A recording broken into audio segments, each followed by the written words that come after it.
न्यूनतम समर्थन मूल्य मिलना है और जो आपकी यहाँ की उपज है, जो आपकी कुछ ऐसी उपज है जो यहाँ आपके जंगल के इलाकों में होती है, उन उपजों के लिए भी हम न्यूनतम समर्थन मूल्य दिलवाएंगे। SC/ST का सब प्लान हम लागू करेंगे और जितने इन्होंने संशोधन किए हैं उन संशोधनों को हम ठीक करेंगे और जिस तरह से इन्होंने आपके समुदाय, आपके समाज पर लगातार आक्रमण किया है, उस आक्रमण को हम रोकेंगे। आज पूरे देश भर में श्रमिकों का शोषण होता है। हम एक कानून लाएंगे कि पूरे देश भर में प्रतिदिन 400 रुपए से कम मजदूरी नहीं दे पाएगा कोई भी ठेकेदार हो, वो इससे कम मजदूरी नहीं दे पाएगा। जैसे हमने गांव में मनरेगा लागू किया था, आपको मालूम होगा कि गांव में मनरेगा लाने वाली कांग्रेस पार्टी थी। ये 100 दिन का जो रोजगार का आपको अधिकार मिला हर गांव में, ये कांग्रेस अधिकार लाई आपके लिए। इसी तरह से हम शहरों में भी मनरेगा लाएंगे कि शहरों में भी 100 दिन का आपको अधिकार होगा कि आपको रोजगार मिलना ही मिलना है। आपको याद होगा कि मोदी जी ने मनरेगा के खिलाफ संसद में भाषण दिया था। वो मनरेगा को बंद करना चाह रहे थे।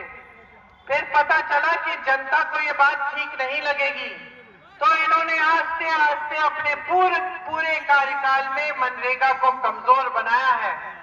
कांग्रेस के जमाने में आपको मनरेगा के पूरे पैसे मिलते थे, आजकल आपको नहीं मिलते, क्योंकि इन्होंने अपने मनरेगा में अपनी राशि डालना कम कर दिया है। हम पूरी राशि डालेंगे, उसको बढ़ाएंगे, ताकि मनरेगा जैसे कार्यक्रम जिससे आपको शक्ति मिलती है, जिससे गांव मजबूत होता है, वो मजबूत हो। इसके साथ साथ 25 लाख की हम स्वास्थ्य बीमा लाएंगे। 25 लाख रुपए तक गरीब परिवारों के लिए सारा इलाज मुफ्त होगा। इसका मतलब है कि कैंसर का ट्रीटमेंट, हार्ट के ऑपरेशन, ब्रेन की सर्जरी तक आप मुफ्त में करा पाएंगे। ये काम हमने राजस्थान में जब हमारी सरकार थी करा के दिखाया। हमने जहां जहां हमारी सरकारें हैं वहां ऐसे ऐसे काम किए हैं। आज कर्नाटका में, तेलंगाना में मेरी बहनों के खातों में 2-2 हजार रुपए प्रति माह हमारी सरकार डाल रही है। इसी तरह से देश भर में हम ये करेंगे कि जो गरीब परिवार है उनमें जो सबसे बड़ी महिला है उसके खाते में हम 8,500 रुपए हर महीने डलवाएंगे।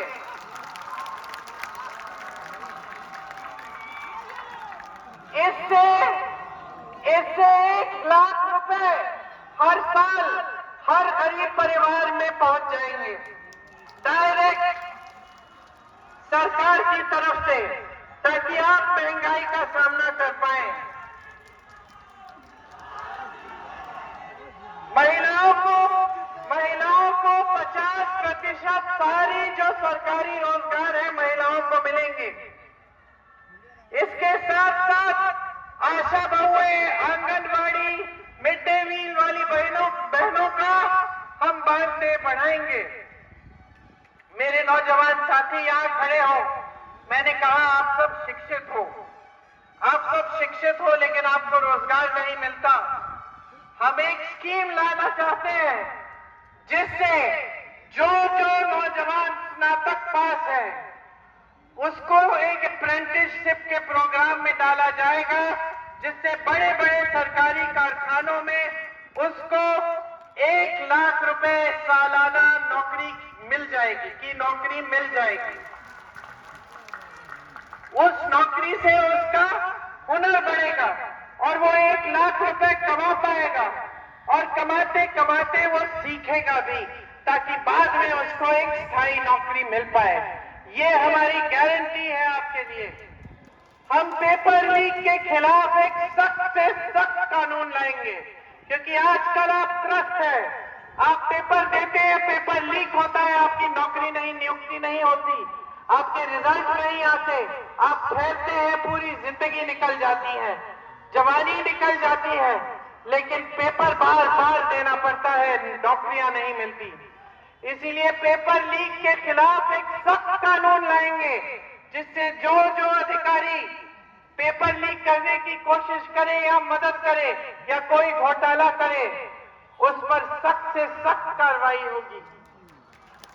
आज मोदी जी की सरकार में 30 लाख रोजगार खाली हैं, पद खाली हैं, उन्होंने भरे नहीं हैं। हमारी गारंटी है कि हमारी सरकार के आते ही हम ये 30 लाख के 30 लाख पद भरेंगे, आपको ये रोजगार मिलेंगे।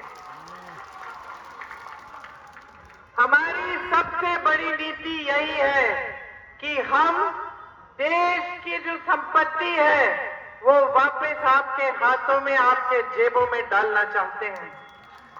आज जो काम मोदी जी ने किया है कि देश की सारी संपत्ति बड़े बड़े खरबपतियों को मिल रही है, और देश का जो आम आदमी है, जो गरीब है, जो मिडिल क्लास है, वो पिस रहा है इनकी नीतियों से।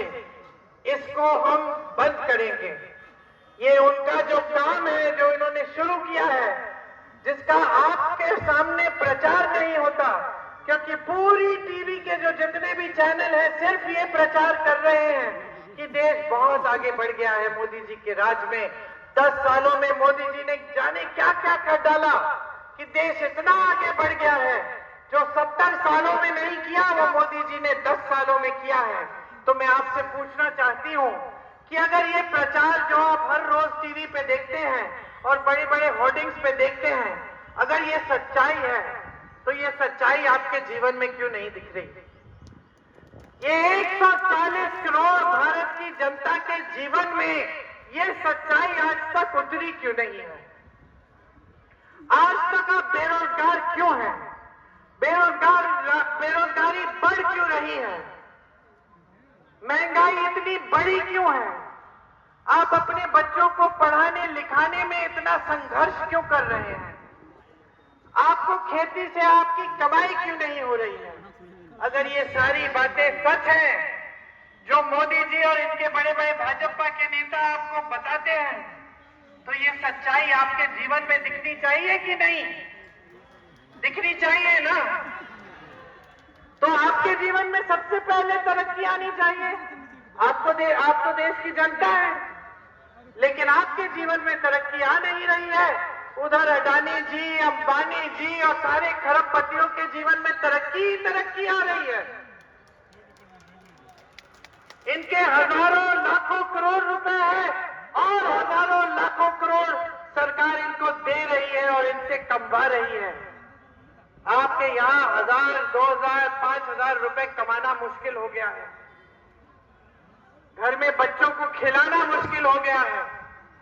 आज ये परिस्थितियां हैं और इनकी ये हिम्मत भाजपा के नेताओं की और देश के प्रधानमंत्री की कि आपके सामने आकर कहते हैं कि सारे नेता भ्रष्ट हैं, सिर्फ यही ईमानदार है। आपके मुख्यमंत्री को चुनाव के समय जेल में डाल देते हैं और आपके सामने आकर ऐसा कहते हैं कि खुद ईमानदार है। अगर खुद इतने ईमानदार होते तो क्या देश की सारी संपत्ति अपने बड़े बड़े खरबपति मित्रों को दे देते? अगर इतने ईमानदार हैं तो ये इलेक्टोरल बॉन्ड की स्कीम क्या ले आए ये,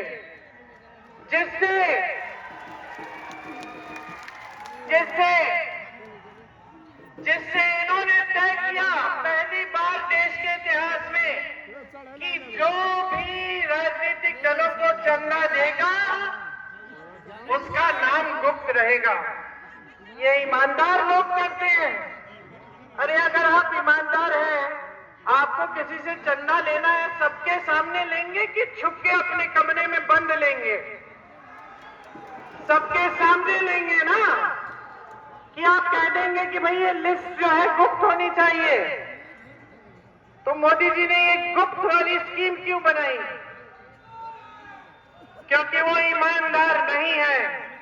सच्चाई ये है कि मोदी जी ने इस इलेक्टोरल बॉन्ड की स्कीम के द्वारा ऐसे ऐसे लोगों से चंदा लिया है जिन पे मोदी जी ने छापा लगवाया था। उन पे छापा लगाया, चंदा लिया, छापे बंद। उन पे मुकदमे लगाए, चंदा लिया, मुकदमे ठंडे बस्ते में। समझ रहे? किस किस से चंदा लिया? गुजरात में मोरबी का जो पुल बना, जो बह गया, 100 लोग उसमें बह गए पानी में, उस पुल बनाने वाले से गुप्त लिस्ट में मोदी जी ने चंदा लिया। आप सबको वैक्सीन लगी, टीका लगा? हाथ ऊपर करो किस किस को टीका लगा। मुझे भी लगा, लगाना नहीं चाह रही थी मैं, लेकिन लगा। 2 बार लगा। आपको भी 2 बार लगा?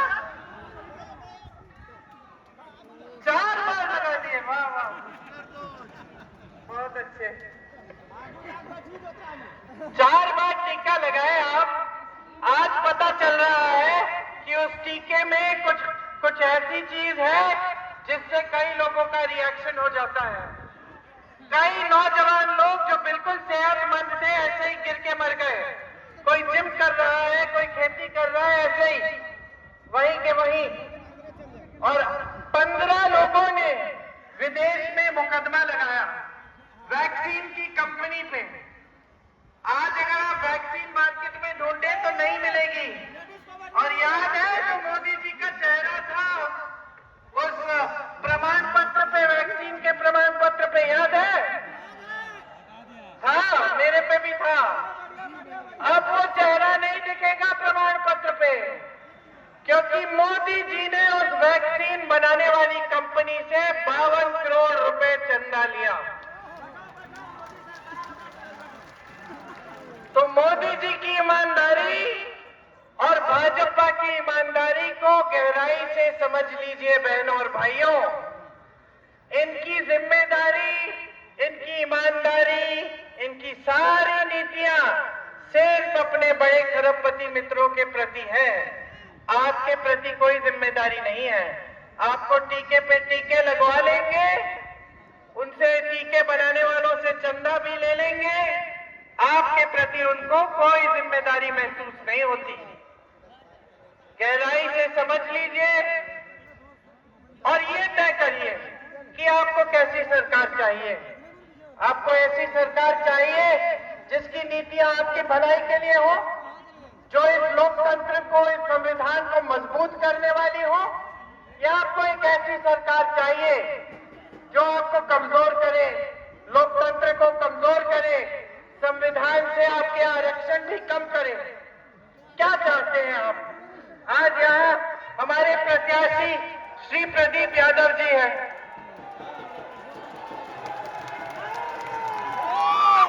आपके अपने हैं, आपके अपने हैं, और कांग्रेस की इनमें विचारधारा है, ये जाति धर्म से ऊपर है। इनकी विचारधारा सबको एक मानती है, गरीबों को, किसानों को ये सर्वोपरि मानते हैं। इन्होंने दिन रात आपकी सेवा की। आप ऐसे प्रत्याशी चाहते हैं कि वो ताज होटल वाले, भाजपा के प्रत्याशी जो वहां ज्यादा दिखेंगे, यहां कम दिखेंगे। आप अपने प्रत्याशी चाहते हैं अपने क्षेत्र के कि बाहरी क्षेत्र के, ये तय कर लीजिए।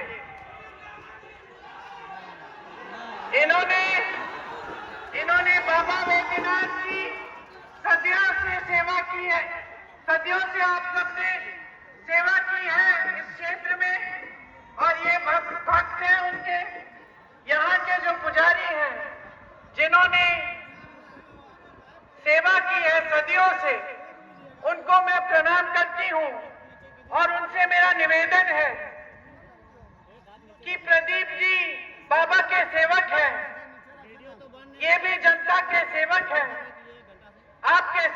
हैं, इन्हें अपना आशीर्वाद दीजिए।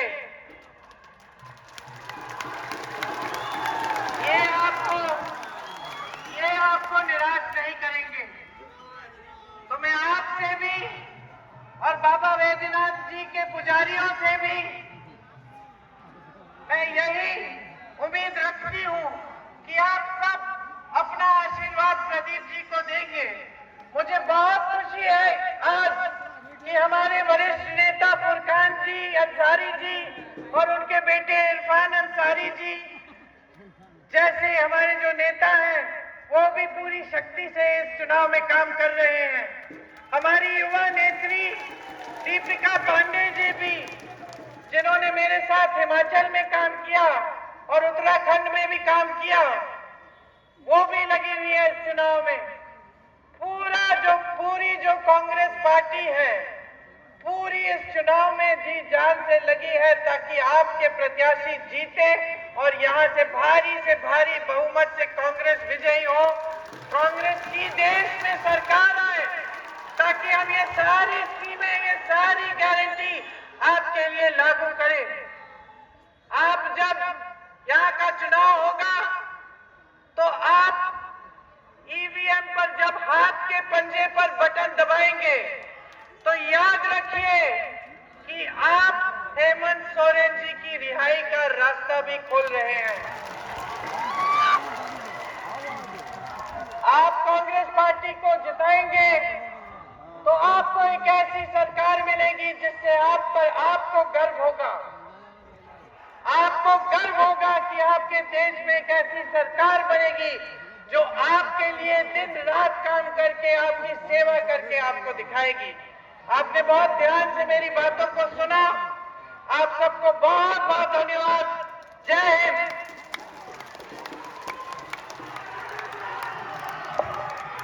तो आपने सुना प्रियंका गांधी का जो है वो स्पीच खत्म हो चुका है। बहुत बहुत धन्यवाद हमारे लोकप्रिय नेता प्रियंका गांधी जी, जिन्होंने अपने यशस्वी भाषण से हमारे स्थानीय प्रत्याशी को आपके बीच उनकी उपयोगिता और आपकी सेवा के लिए रखी। अब हम लोग के बीच में श्रीमती कल्पना सोरेन जी उपस्थित हुई। हम चाहेंगे